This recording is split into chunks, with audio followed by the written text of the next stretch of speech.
Hey guys, just got home from the lab. It's like 2:30 a.m. I'm exhausted. For those of you who don't know, I'm a super legit scientist, hence the casual lab coat placement in the back. Oh yeah. So I was zoning out in front of YouTube, you know, just unwinding from a day's work.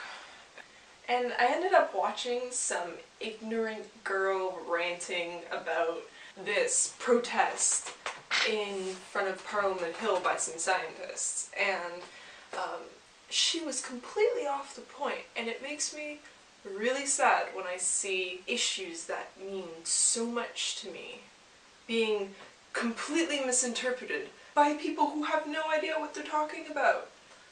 Had a stressful day in the lab today. I'm exhausted. I just want to go to sleep. So me actually setting up my camera and making this video shows how important this issue is to me. If you haven't been following me for these past 2 years, I'm talking about the whole Harper government versus scientist train wreck.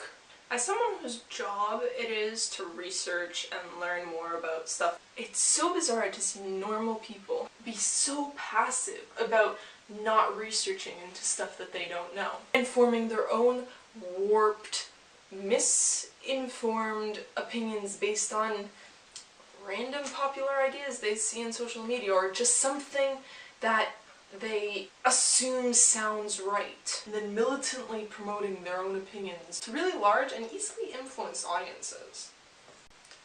This is the fault of a society that doesn't promote a scientific mind. So what am I ranting about? Why is this even important? Well, let me clarify a few things. Scientists aren't asking for more money to spend on themselves. You don't see scientists rolling around in a Rolls Royce or whatever. Actually, when I was deciding on my future, I was repeatedly told by friends, family, teachers not to go into research because there's no money in it. As if that should be the only deciding factor in choosing a career. And it's interesting how something that is so fundamental to our society is so undervalued by not only the public, but also people in influential positions. Under the Harper government, there have been hundreds, if not thousands, of layoffs. Scientific libraries at the Department of Fisheries and Oceans have been dismantled, making it harder to find obscure information. And scientific programs have been cut. And most of these programs include monitoring the oil sector, health concerns involving food safety and water quality, and climate. And this has all been done in the name of budgetary reasons. I don't believe that. A buddy of mine, Daniel Pauly, who's a prof at UBC, was quoted by the Toronto Star saying, "Stephen Harper has based his economic policy on the tar sands in Alberta, the operation of which is disastrous to the environment. So the government has no choice but to lie and hide the disaster." The Harper government is on a mission of Orwellian proportions to undermine the scientific integrity of our country. June 2006, 16 Canadian lakes were quietly reclassified as toxic dump sites for mines. Research units have been shut down. In 2011, we withdrew from the Kyoto Accord. Scientists have been monitored at conferences where they're supposed to be talking about the research that they were doing. That's embarrassing. Most of these muzzled scientists work in areas concerning public safety. And we've fallen as a country in global rankings of freedom of information, from restricted access to scientific, environmental, and public health information. And in 2012, the Jobs, Growth, and Long-Term Prosperity Bill C-38 was passed. This bill basically nulls a bunch of prohibitions on harmful environmental actions and transferred decision-making to the government, essentially formalizing political interference in environmental discussions. As scientists, we're having a hard time discussing our research with the media because we don't have permission, and the process for contacting the media has changed drastically in the past decade.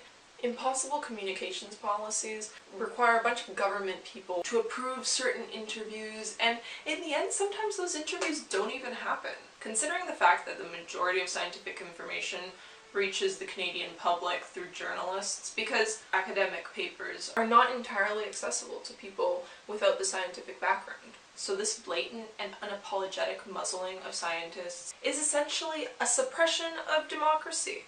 Well, with investments in places like the Alberta tar sands, Canada is prolonging our dependence on unsustainable energy sources, and this is costing not only the environment but also its citizens.